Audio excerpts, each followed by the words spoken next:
Bismillahirrahmanirrahim. Assalamualaikum warahmatullahi wabarakatuh.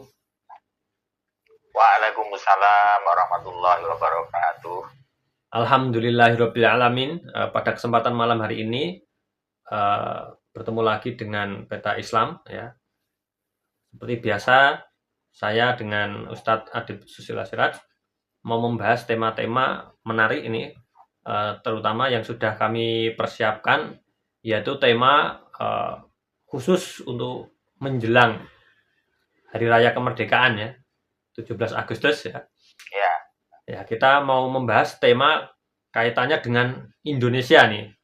Jadi sebenarnya bagaimana nih kita itu melihat Indonesia ini dari sudut pandang atau dari kacamata Al-Quran. Karena bagaimanapun juga ya, Indonesia ini kan umat Islamnya kan terbanyak ya di dunia ya Pak Dib ya. ya, Dengan ya, ya. mayoritas ya, dengan mayoritas umat Islam terbanyak di dunia. Ini apakah di dalam Al-Quran itu ada semacam tanda atau semacam apalah ayat yang mengisyaratkan tentang Indonesia ini lah. Ini barangkali Ya, ya, ya. menarik untuk diulas ya. Mungkin Pak Dip. Oke Pak Dip, Ya, ya, silakan ya. Pak Dip. Ini dibuka dulu, monggo. Dipersilakan Pak Dip.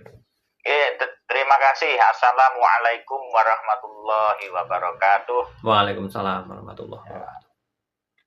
ya, kalau salam bahasa Indonesianya salam sejahtera bagi kita semuanya. Ya. Merdeka kan. Ya, ini berhubung berkaitan dengan bulan Agustus, ini adalah bulan yang bagi Indonesia itu mempunyai makna arti yang sangat penting, maka akan kita coba kupas dengan kacamata Al-Quran, dengan sudut pandang Al-Quran yang kita pahami ya. Kalau nantinya ada kesan kok kayak kebetulan atau otak-atik gaduh, ya kita akui saja, disclaim, kita akui bahwa ini memang hasil dari otak-atik. Hasil dari otak-atik yang kita maknai ya kebetulan lah, kebetulan. Silahkan nanti kebetulan ini apakah akan betul ataukah dianggap tidak betul ya, silahkan masing-masing ya. Kalau beta kan hanya menyajikan saja, tidak akan memaksakan pemahaman ya, tidak akan memaksakan pemahaman. Ya, kalau bahasa Al-Qur'annya la ikraha fiddin qad tabayyana rusdu minal ghayy. Yang penting jelas mana yang benar, mana yang salah. Mau milih yang benar silakan, mau milih yang salah ya bukan urusan kita ya, urusan masing-masing. Nah, ini kalau kita lihat dalam sejarah ya, ada yang dulu zamannya Presiden pertama Bung Karno itu terkenal ya, namanya bulan Agustus itu ada satu hari tanggal 17 yang dikatakan sebagai bulan keramat ya, hari keramatnya itu tanggal 17, bulan keramatnya Agustus. Kalau dalam kalender Masehi, Agustus ini bulan yang ke-8, sehingga ada numerik yang bisa kita maknai nanti. Jadi pertama kali 17, kedua 8, kemudian 1945. Nah, berhubung ini otak-atik gaduh, nanti bisa dibuktikan di masing-masing oleh para pemirsa sekalian. Angka 17 kemudian misalnya kita tambahkan dengan 8 ya, sebagai simbol dari bulan Agustus ya. 25 17, kemudian ditambah 1945, hasilnya adalah 1970. Nah, 1970 ini kita jumlahkan lagi, 1 tambah 9 tambah 7 tambah 0. totalnya 17. Kalau mau dijumlahkan lagi, maka 17 ini adalah 1 ditambah 7 sama dengan 8. Jadi secara tidak langsung ini mau dijumlah dengan model apapun, 17, 8, 1, 9, 4, 5 ini, nanti ujungnya hasilnya tetap 8. Tetap 8, tetap 8. Itu tadi yang pertama ya. Sekarang yang model kedua. Model kedua itu misalnya 1945 kita pisah menjadi 19 dan 45. Nah, kita jumlahkan 17 ditambah 8 ditambah 19 ditambah hasilnya 89. 89 ini kalau dijumlahkan 8 tambah 9 sama dengan 17 lagi. Dan 17 kalau dijumlahkan berarti kita tahu 8. Tetap hasilnya 8. Kalau mau kurang bukti, nah ini dianggap otak-atik gaduh. Ya. Sekarang kalau per digitnya ini kita jumlahkan. Per digitnya itu misalnya angka 17 ya jadi 1 ditambah 7 gitu. Kemudian ditambah 8 ditambah 1945 itu ya ditambah 1 ditambah 9 tambah 4 tambah 5 gitu. Ini hasilnya berapa coba? Hasilnya 1 tambah 7, 8 tambah 8, 16, kemudian tambah 1, 17, tambah 9, 26, tambah 4, 30, tambah 5, 35. 35 ini nanti kalau 3 ditambah 5 ya hasilnya 8. Nah, yang menarik 35 ini kemudian kita konversi kepada nomor surat. Nah, kita lihat di Al-Quran.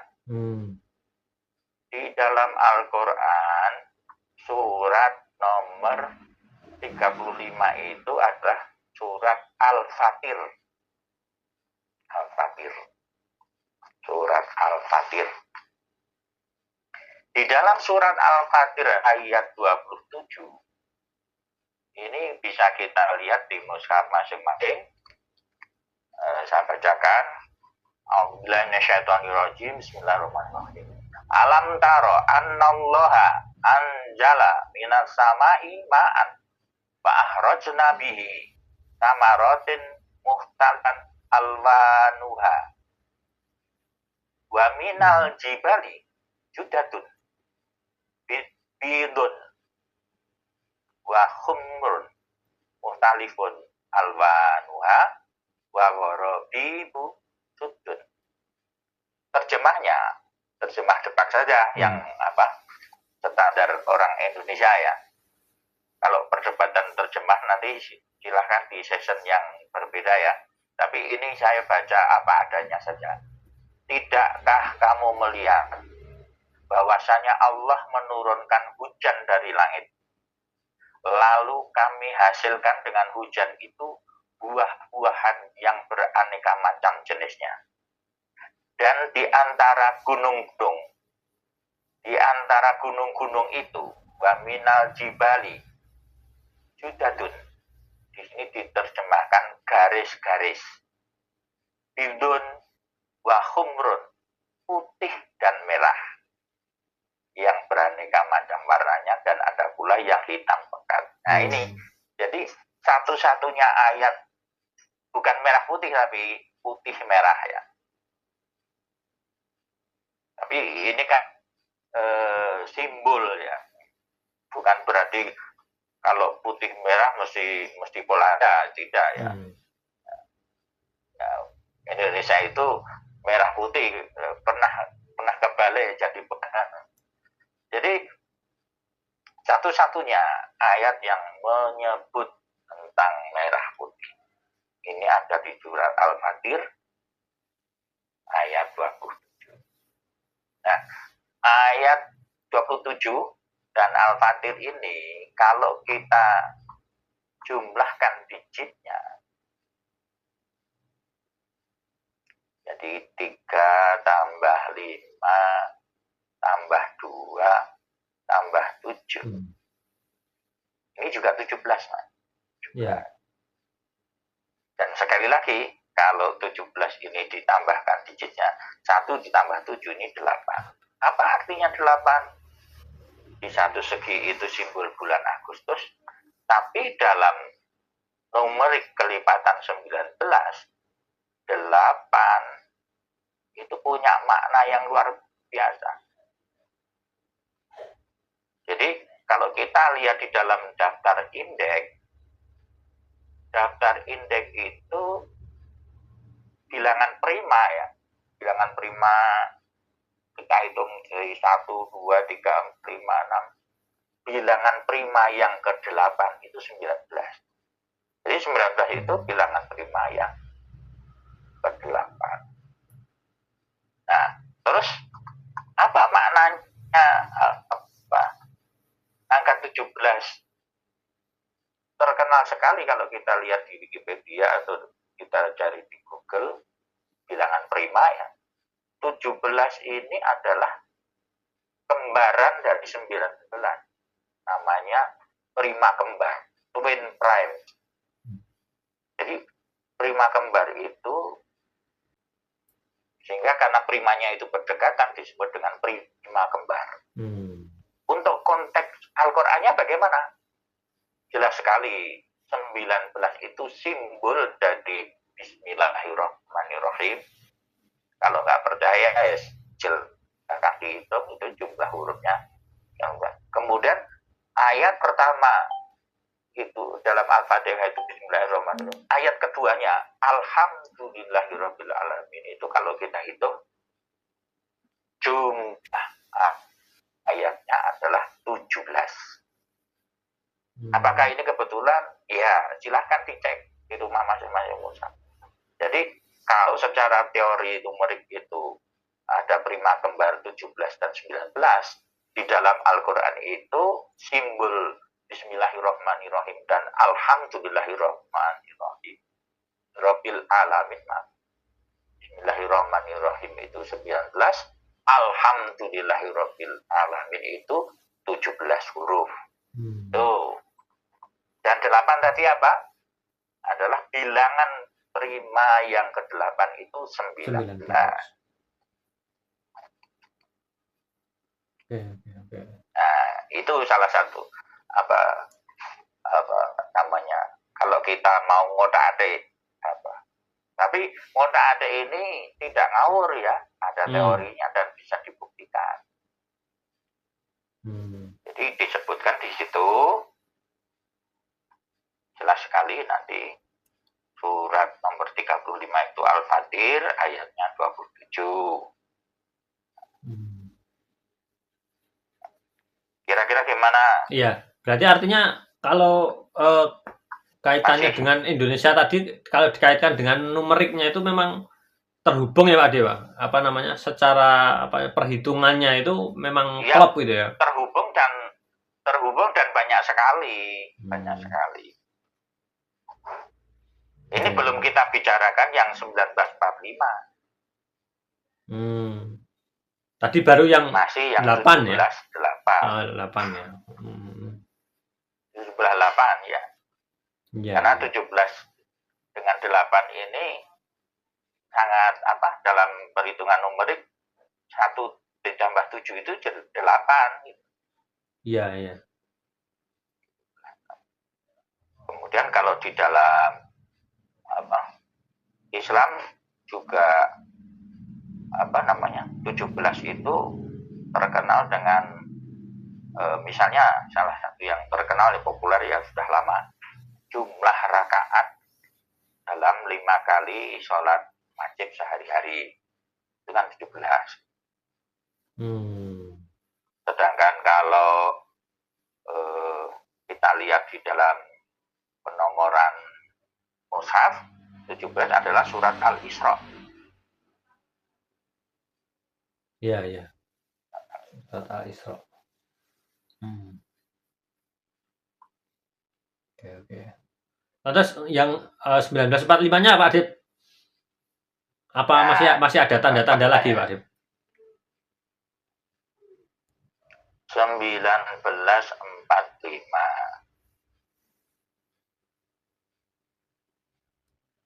Nah, sebelum ke 1945, ini tadi kan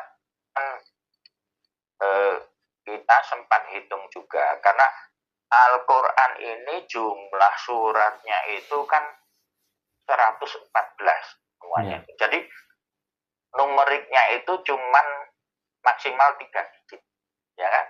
Maksimal 3 digit, itu 114 itu. Sehingga kalau kita lihat angka 1945, tidak mungkin kalau tidak dipecah. Tidak mungkin ada surat nomor ini atau ayat nomor 1945, nggak ada.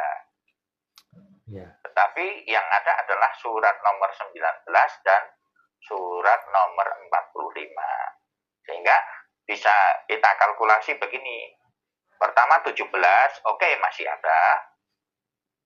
Ditambah dengan 8. Ditambah dengan 19. Ditambah dengan 45. Hasilnya adalah 89. Hasil akumulasi ini, 89 ini, kita lihat kalau konteks surat Al-Quran atau kita lihat dengan kacamata pandang Al-Quran, kita lihat saja surat nomor 89 itu surat apa? Surat nomor 89 itu adalah surat Al-Fajr. Al-Fajr. Kita ingat dalam sejarah, dulu proklamator kemerdekaan kita namanya siapa? Bung Karno. Pernah mendapatkan nama Putra Sang Fajar. Ya ini kebetulan, artinya orang adik kandung. Tapi itu bisa dibuktikan dengan nomor-nomor ini. Dan kebetulan juga surat Al-Fajr ini, surat nomor 89 ini, jumlahnya itu 30. Kita ingat 30 itu apa? 30 adalah bilangan komposit yang ke-19. Ya. Bilangan komposit yang ke-19. Nah, sekarang mulai lagi kembali ke perhitungan 1945. 1945 itu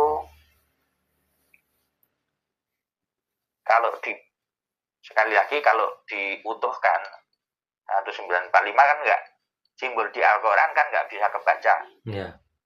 Baru bisa dibaca adalah kita bisa menjadi surat nomor 19 yaitu surat Maryam, dan 45 itu surat Al-Jathiyah. Nah, sekarang kalau kita membuat baris bilangan sekuensial, jadi baris bilangan itu adalah bilangan-bilangan yang kita jejer-jejer gitu. Sekuensial itu berurutan, misalnya sekuensial sampai 10 itu ya 1, 2, 3, 4, 5, 6, 7, 8, 9, 10 kita jejer, kita bariskan. Nah, kalau kita bariskan sebuah bilangan sampai 19, 1, 2, 3, 4, 5, 6, 7, 8, 9, 10 sampai 19, kita jadikan baris satu bilangan. Maka dibagi 19 itu tidak bisa, Mas. Tidak bisa, maksudnya tidak utuh, mesti ada 0, sekian. Tetapi begitu di depan sebelum angka 1 itu dikasih angka 45. Jadi barisnya nanti jadi 45, 1, 2, 3, 4, 5 dan seterusnya sampai 19. Itu utuh bisa dibagi 19, bulat utuh. Artinya apa? Artinya ada kaitan numerik gitu antara angka 19 sekuensial ini dengan 45. Oke. Ya. Paham. Dan kalau kita jumlahkan 1945 itu berapa? 1 ditambah 9 ditambah 4 ditambah 5. Hasilnya 19. 19. Iya, 19. Ya. Jadi ada angka 19 di situ. Tersembunyi di balik angka 1945. Karena 1945 itu terdiri dari 4 digit, itu digit 1, kemudian angka 9, kemudian angka 4, dan angka 5. Kalau dijumlahkan digit-digit ini, hasilnya 19. Jadi, kita membuat sebuah baris bilangan sekuensial itu tidak mudah yang hasilnya bisa dibagi 19. Saya pernah bereksperimen, itu baris yang terpendek dari sekuensial ini yang bisa dibagi 19 itu sampai 27. Jadi kalau kita nulis 1, 2, 3, 4, 5 barisnya itu sampai 26 dibagi 19 belum bisa. Baru ketika 27 gitu, itu habis dibagi 19. Artinya apa? Artinya angka 27 pun ada kaitannya dengan angka 19. Yaitu kaitannya baris bilangan sekuensial yang terpendek itu dari 1 sampai 27. Dan kalau kita lihat dengan kacamata sudut pandang Al-Quran, maka surat nomor 27 itu menarik sekali, yaitu surat An-Naml. Surat An-Naml itu surat nomor 27 yang merupakan satu-satunya surat di dalam Al-Quran yang bismillahnya itu double. Bismillahnya itu ada 2. Yang pertama sebelum ayat pertama, atau kita katakan ayat 0 ya. Dan yang kedua di ayat nomor 30 surat An-Naml. Sekali lagi, 30 tadi maknanya apa? Bilangan komposit yang ke-19. Jadi masing-masing ini nanti kalau dibaca dengan Al-Quran numerik kelipatan 19 akan kelihatan bahwa sebuah peristiwa 17 Agustus 45 itu tidak lepas dari pengawasan Allah, tidak lepas dari kekuasaan Allah. Bukan hanya kebetulan saja, kemudian Allah seolah-olah pensiun tidak berperan. Tidak, itu Allah itu memang sudah mentakdirkan seperti itu. Lah lantas, Pak Adib, dengan adanya hubungan-hubungan itu secara hikmah apa nih Pak Adib yang bisa kita ambil? Hikmah apa ya? Secara hikmah harusnya kalau kita paham bahwa Allah itu tidak berlepas diri dengan peristiwa-peristiwa itu, apalagi Indonesia ini adalah mayoritasnya penduduknya Muslim, terlepas dari Islamnya itu apa, Islam model kayak apa, atau KTP atau apapun, tapi yang jelas kalau mengaku Islam atau sebagai Muslim itu pasti syahadatnya sama kan, syahadatnya sama, la ilaha illallah. Jadi kita bisa semacam membaca Al-Quran ini dengan sebuah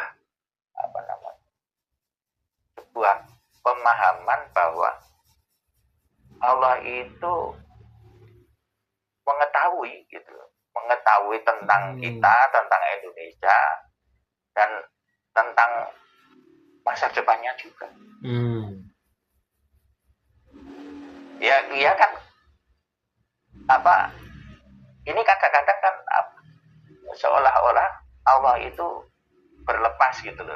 Artinya kalau kita sedang sebagai warga negara Indonesia, kita berjuang, kemudian kita mencari nafkah dan sebagainya, kita apalagi yang sebagai pejabat, seolah-olah di situ Allah ada nggak ada, seolah-olah ya ini urusan kita, urusan dunia gitu. Kalau mengatakan ini urusan dunia, ada hubungannya dengan Allah, ada hubungannya dengan Quran nggak ada.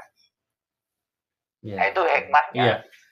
Berarti artinya memang jadi, Allah itu selalu menaungi kita ya Pak Dep ya. Bukti kecil bahwa Allah itu maha tahu. Sehingga kalau bahkan masa depannya seperti apa itu yang lebih tahu Allah.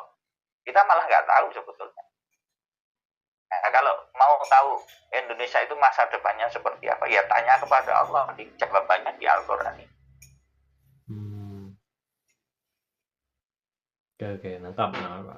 Akan menjadi adil makmur dan sebagainya kalau kita tidak minta pertolongan iyyaka na'budu wa iyyaka nasta'in kepada Allah, bisa berhasil adil makmur nggak? Ya. Bisa adil makmur nggak kalau kita berlepas diri dari ajaran Allah? Oke. Nggak mungkin kan? Itu hikmahnya. Jadi apalagi secara formal sudah ada sila pertama katanya ketuhanan yang Maha Esa. Jadi kalau ada ketuhanan yang Maha Esa tapi tingkah laku perbuatan sehari-harinya tidak mengikut sertakan Tuhan, hanya karena ego kepentingan pribadinya, gimana? Berarti tidak Pancasila kan? Berarti tidak beriman kan? Kalau tidak beriman, tidak berpancasila, tidak bertuhan. Bisa keadilan sosial bagi seluruh rakyat Indonesia, bisa nggak? Bisa. Jangankan itu, merdeka saja pada hakikatnya kalau tidak karena ditolong oleh Allah, tidak mungkin kita bisa merdeka. Salah satu buktinya apa? Salah satu buktinya itu ketika 10 November yang diperingati menjadi Hari Pahlawan. Kata-katanya apa? Bung Tomo bilang Allahu Akbar kan. Itu yang memerdekakan kita, yang memenangkan kita. Kalau ya maaf ya, kalau levelnya itu masih merdeka atau mati gitu. Kira-kira dengan kekuatan Allahu Akbar itu lebih jos mana, lebih mantap mana ini kan? Iya. Dan dari hikmah itu, Pak Dep ya, salah satunya juga bisa menambah keimanan juga ya Pak Dep ya, salah satu hikmahnya ya Pak Dep. Ya harusnya seperti itu. Bahkan ini bisa kita membaca sejarah itu dari membaca ayat-ayat Al-Quran. Ya walaupun ini kebetulan atau dianggap otak-adik kado. Misalnya kita buka surat yang ke-8, itu surat Al-Anfal. Yang pertama surat Al-Anfal ini ayat yang 17. Ini coba ya, saya bacakan terjemahnya. Yeah. Ini terjemah yang standar. Maka dalam kurung yang sebenarnya, bukan kamu yang membunuh mereka, akan tetapi Allah lah yang membunuh mereka. Dan bukan kamu yang melempar ketika kamu melempar, atau bukan kamu yang menembak ketika kamu menembak, bukan kamu yang memanah ketika kamu memanah, tetapi Allah lah yang melempar.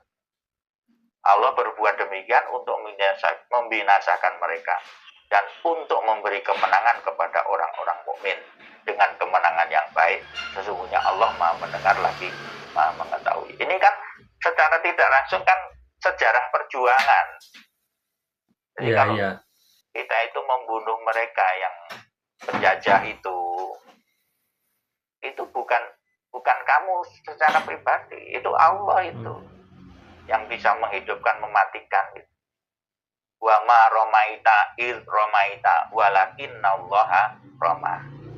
Itu kan terkenal sekali. Jadi ini kita baca sejarah Indonesia, terutama waktu pergolakan revolusi dengan penjajah ya. Ayat 17 demikian. Kemudian ayat 19-nya ini berbicara tentang penjajah, tapi di sini disebut dengan orang-orang musyrik ya. Artinya musuh-musuh Indonesia ya. Jika kalian orang-orang musyrikin mencari keputusan, maka telah datang keputusan kepadamu. Dan jika kamu berhenti, maksudnya gencatan senjata, artinya tidak memerangi lagi, maka itulah yang lebih baik bagimu. Dan jika kamu kembali memerangi, karena setelah merdeka 45, Belanda itu membonceng sekutu tahun 49, ada namanya Clash kedua. Jadi masih gendoli menyerang Indonesia lagi gitu loh. Walaupun kita sudah proklamasi tahun 45. Jadi di sini diancam oleh Allah. Dan jika kamu kembali ke Indonesia, niscaya kami akan kembali pula. Dan angkatan perangmu sekali-kali tidak akan dapat menolak dari bahaya yang kami lawankan. Biarpun dia banyak, maka pasukanmu itu pasti akan hancur. Yang menghancurkan ya Allah. Sesungguhnya Allah beserta orang-orang yang beriman.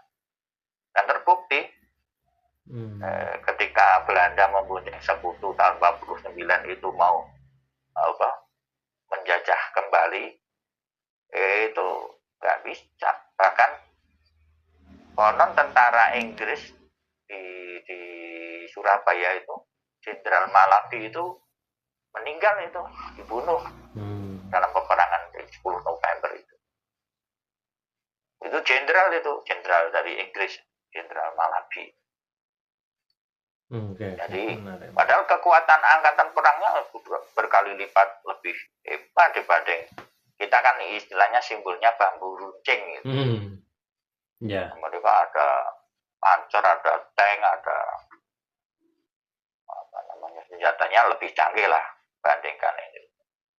Ini mirip-mirip perang Badar juga. Perang Badar itu jumlah pasukan kafir Quraisy itu lebih banyak dari Muslim, tapi alhamdulillah oleh Allah dimenangkan yang Muslim. Itu yang ayat 19. Kemudian ayat 45 masih di surat Al-Anfal. Hai orang-orang yang beriman, apabila kamu memerangi pasukan atau musuh, maka berteguh hatilah kamu dan sebutlah Allah sebanyak-banyaknya agar kamu beruntung. Wallaha wadhkurullaha katsiran la'allakum tuflihun. Ini pengejawantahan dari sila pertama ketuhanan yang Maha Esa. Kita lihat sejarah perjuangan Indonesia dengan musuh-musuh penjajah kolonialisme Belanda itu, yang secara tidak langsung juga disebut, diceritakan di sini. Itu dengan kacamata Al-Quran kita bisa membaca.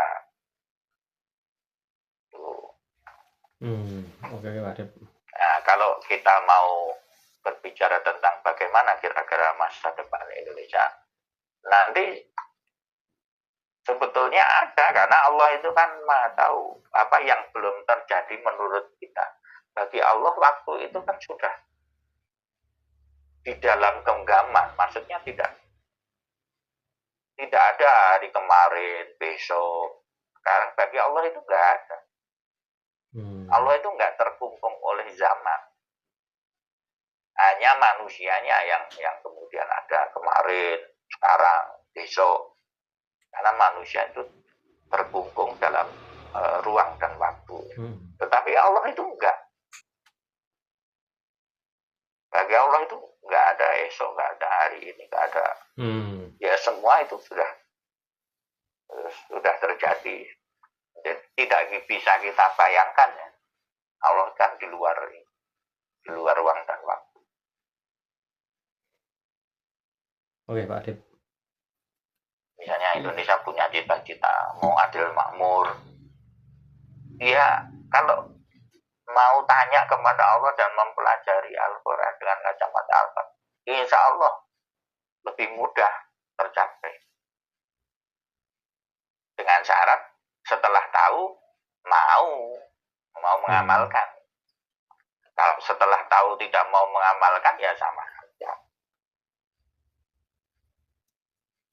Ya. Pasti ada resepnya, dan itu kalau ibarat kita mau bikin masakan, kan ada itu surat nomor berapa ya yang artinya hidangan dari langit itu apa? Al-Maidah itu surat nomor 5 ya.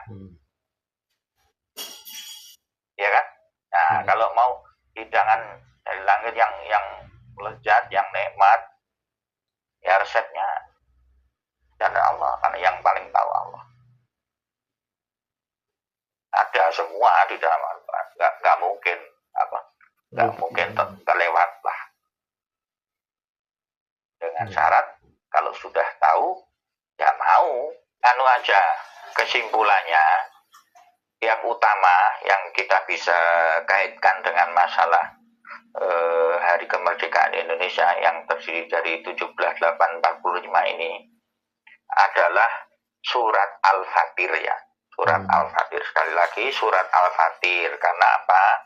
Pertama, surat Al-Fatir itu surat nomor 35 dengan jumlah ayat persisnya 45. Jumlah ayatnya itu 45. Jadi kita sudah mendapat angka 45 di sini. Kalau nomor surat Al-Fatir yang nomor 35 ini kita tambahkan atau kita jumlahkan digitnya yang terdiri dari 3 dan 5 ini, 3 ditambah 5 itu kan 8 ya. Kemudian yang menyebut masalah merah putih itu di surat Al-Fatir, surat nomor 35 itu adalah nomor ayatnya nomor 27.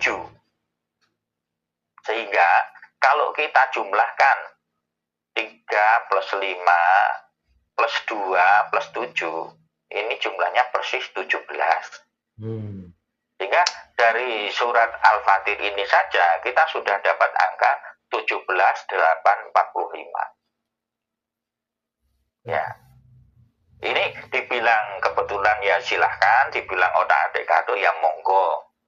Tapi fakta ini bisa diverifikasi, artinya di mushaf kita itu kita lihat apa benar ayat ini disebut di surat ini ayat sekian. Kemudian tinggal dihitung ya kan untuk tabayun atau verifikasi kan tinggal apa yang saya omongkan ini benar nggak sesuai dengan fakta di dalam mushaf masing-masing di rumah, kan angkanya ada. Iya. Itu Mas. Jadi sekali lagi hikmahnya apa? Hikmahnya bahwa Allah itu tidak mungkin tidak tahu gitu tentang keberadaan Indonesia, tidak tahu perjuangannya, tidak tahu musuhnya gitu. Bahkan secara tidak langsung sebetulnya peristiwa yang terakhir yang namanya reformasi setelah kemerdekaan kan sekian lama kan kita terjadi reformasi itu sangat secara numerik sangat direpresentasikan oleh surat Maryam. Kalau kita lihat ya surat Maryam itu kan surat nomor 19. Jumlah ayatnya itu kalau kita buka itu 98. Dan ini kalau digabung 1998 itu reformasi, Mas. Itu reformasi. Iya. Ini kebetulan oke lah.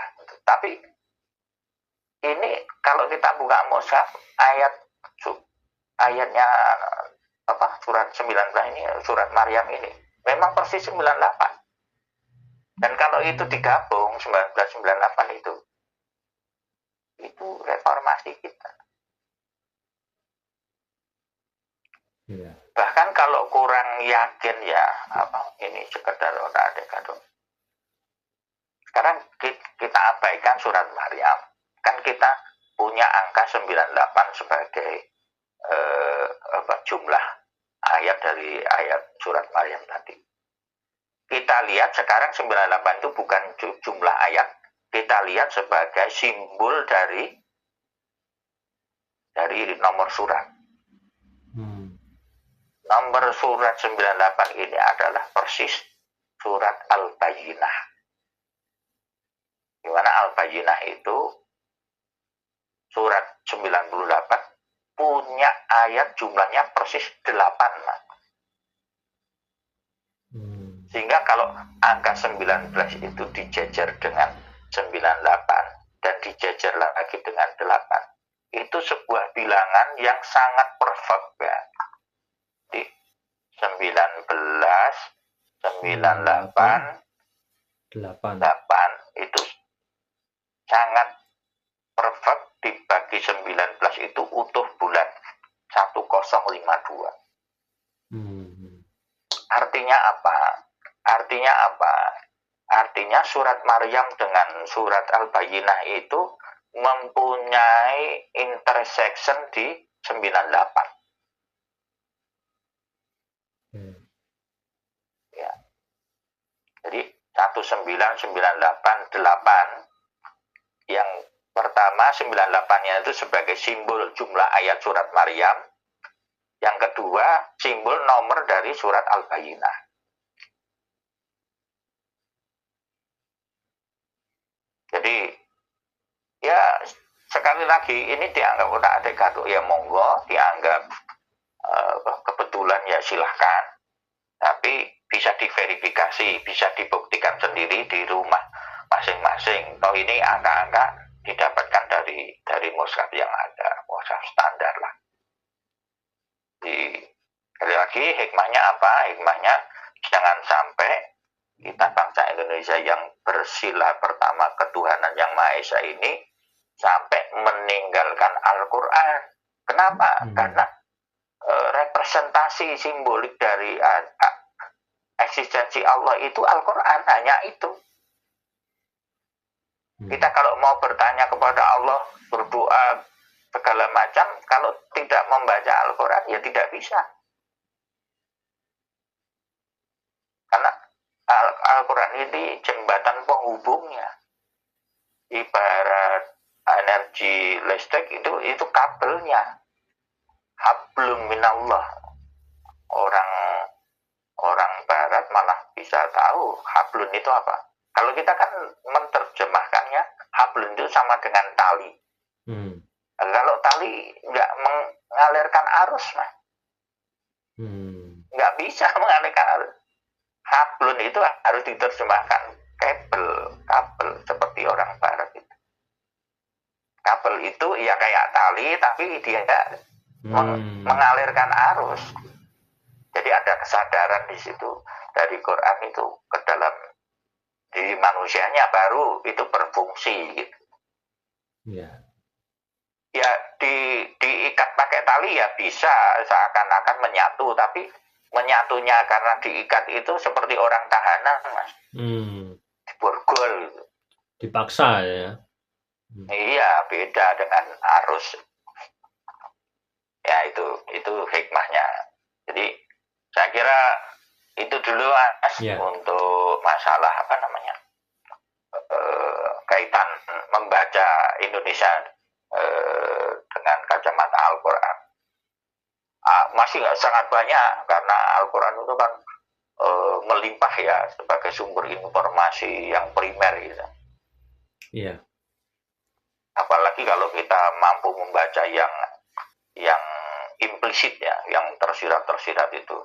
Kita belajar namanya kalau bahasa kontemporer clue ya, clue. Clue-nya banyak sekali nanti. Iya, Pak. Clue-nya banyak. Sekarang kita baru membaca itu. Iya, artinya dengan adanya keterkaitan tadi ya nanti setiap orang bisa mencoba menghitung ulang ya, Pak Adib ya. Bisa mengecek gitu ya. Dan mengeksplorasi mengeksplorasi ya. Ya ibaratnya lah, kalau kita sudah punya keyakinan bahwa di tanah ini ada tambang batu bara, kita yakin loh, kita jangan sungkan-sungkan. Al-Quran ini tambang segala macam, ada emas, ada segala macam yang lebih berharga dari itu, ada titanium, ada uranium, ada segala macam. Ibaratnya seperti itu. Hanya tinggal kita mau nggak menggali, menambang. Iya. Dan itu bisa. Sampai punya pengalaman menambang Bitcoin. Wah, ini Al-Quran ini lebih dari Bitcoin ini.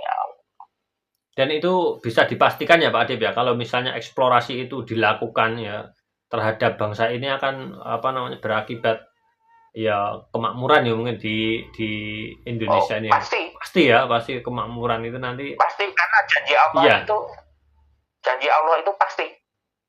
Yang tidak pasti itu janjinya manusia. Iya. Kalau janji Allah itu pasti. Iya.